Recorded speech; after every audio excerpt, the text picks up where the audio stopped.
Mr. President, Madam Vice President, distinguished members of the Court, I shall present Armenia's rebuttals on the third and last strand of Azerbaijan's ration nemateri objection, namely Azerbaijan's objection to Armenians' claims concerning Azerbaijan's enforced disappearances of ethnic Armenians. I shall also offer some comments on the importance and relevance for the present proceedings of the concluding observations of the Third Committee and of the findings of other UN human rights bodies and special rapporteurs, which has been challenged by Azerbaijan's presentations in the last few days. Azerbaijan cannot dispute that the prohibition of enforced disappearance is encompassed within Article 5's broad and non-exhaustive guarantee of the equal enjoyment of all human rights.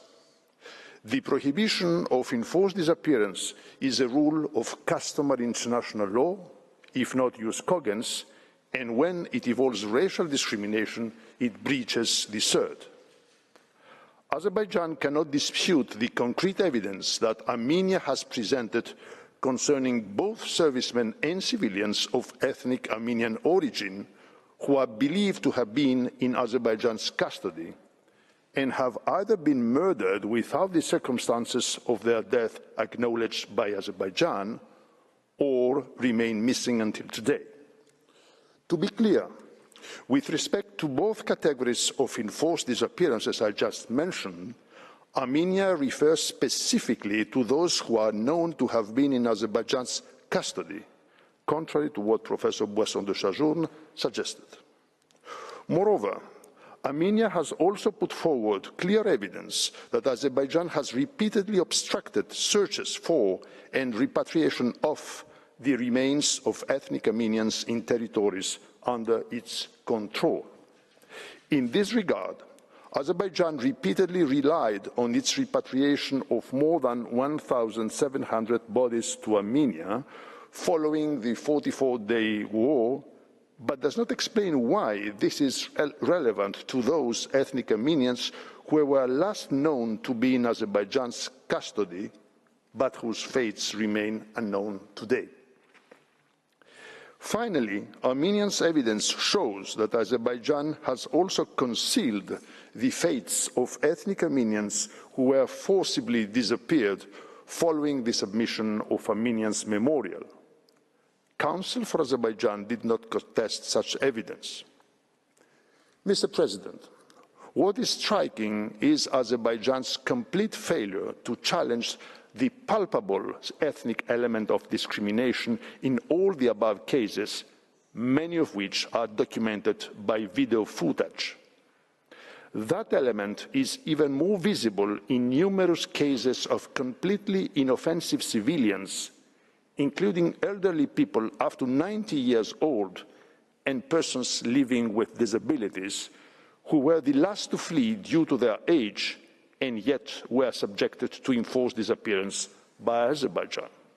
Again, Council for Azerbaijan did not give any explanation how the subjection of these individuals to enforced disappearances could be based on any grounds other than ethnic hatred. Yet Azerbaijan somehow claims that there is no specific evidence of differential treatment based on ethnic origin concerning Azerbaijan's practice of enforced disappearance of ethnic Armenians. To be clear, the question whether there is a practice or practices of enforced disappearances based on existing evidence is an issue to be examined at the merits.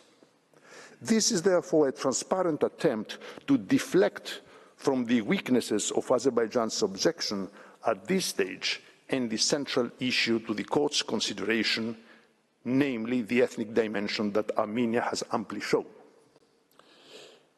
I come now to my second point, namely the relevance and importance of Third Committee concluding observations and findings of other prominent UN experts and special rapporteurs. Armenia has extensively invoked the findings of the Third Committee in its concluding observations of 2022, in which the committee examined almost all claims of Armenia in its memorial concerning a period including the 44 days war. Yesterday, we heard from Professor Boisson de Sajourne that such concluding observations should be disregarded by the court. Comme il a été mentionné lundi dernier, les observations du dit comité ne sont pas d'assistance à la Cour afin d'établir sa compétence en vertu de la sièdre. This is in stark contrast with the opening statement of Mr. Mamadov, the agent of Azerbaijan in this case, in Geneva in 2022, during those same committee proceedings which resulted in the adoption of the aforementioned concluding observations. I quote Mr. Mamadov, "We highly appreciate the dialogue with the committee, which significantly contributes to our efforts for overcoming existing challenges and making further progress. The Republic of Azerbaijan considers the interactive dialogue with the committee as a significant mechanism for monitoring and reviewing actions taken by the government to fulfill its obligations under the Convention." End of quotation. As it is well known, the concluding observations of UN human rights treaty bodies in general, and of the Third Committee in particular, are the corollary of the whole process of examination of states' reports, which includes a 6 hours constructive dialogue with the state delegation and considers a broad range of contributions by a variety of independent stakeholders, including other international bodies and institutions, as well as NGOs contributing first-hand information and testimonies. It is true that the concluding observations are not judicial decisions. They are adopted in a specific framework, and as Mr. Mamadov observed, they claim at helping states to fulfill their commitments under the Convention. However, when a committee expresses deep concern about a series of acts or omissions of the state under examination, as the Third Committee did in relation to Azerbaijan in 2022, this is a very alarming sign addressed to the state in question based on multiple converging sources. The court places high importance on UN treaty bodies' findings of facts and law in its judgments and advisory opinions. As the court explained in relation to the Diallo case, although it is in no way obliged in the exercise of its judicial functions to model its own interpretation of the Covenant on Civil and Political Rights on that of the Human Rights Committee, it believes that it should ascribe great weight to the interpretation adopted by this independent body that was established specifically to supervise the application of that treaty. Similar considerations apply to the other treaty bodies, including the Third Committee.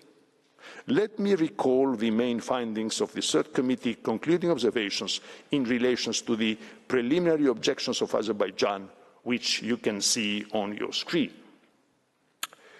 The committee is deeply concerned about allegations of severe and grave human rights violations committed during the 2020 hostilities and beyond by Azerbaijani military forces against prisoners of war and other protected persons of Armenian ethnic or national origin, including extrajudicial killings, torture, and other ill treatment and arbitrary detention.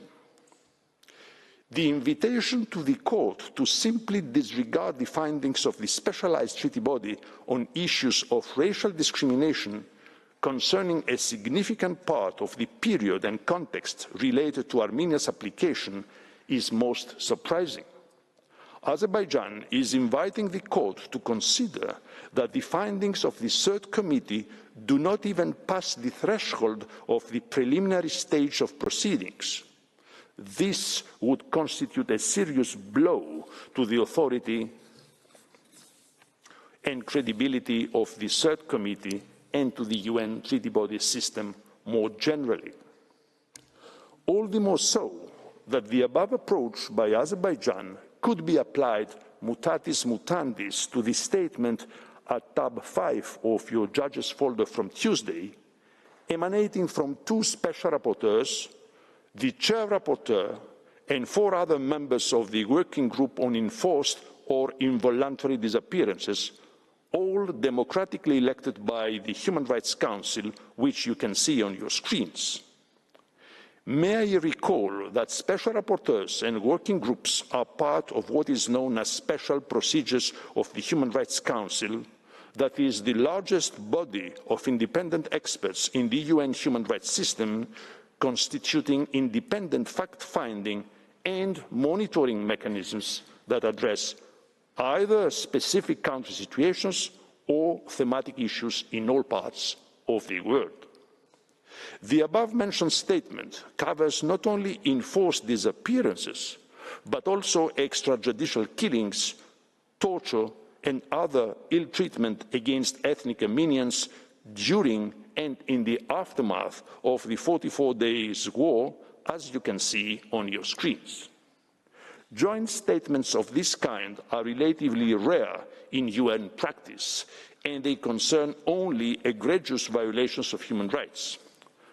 Azerbaijan's logic of summarily disregarding such statement would inflict yet another blow to the UN human rights protection system.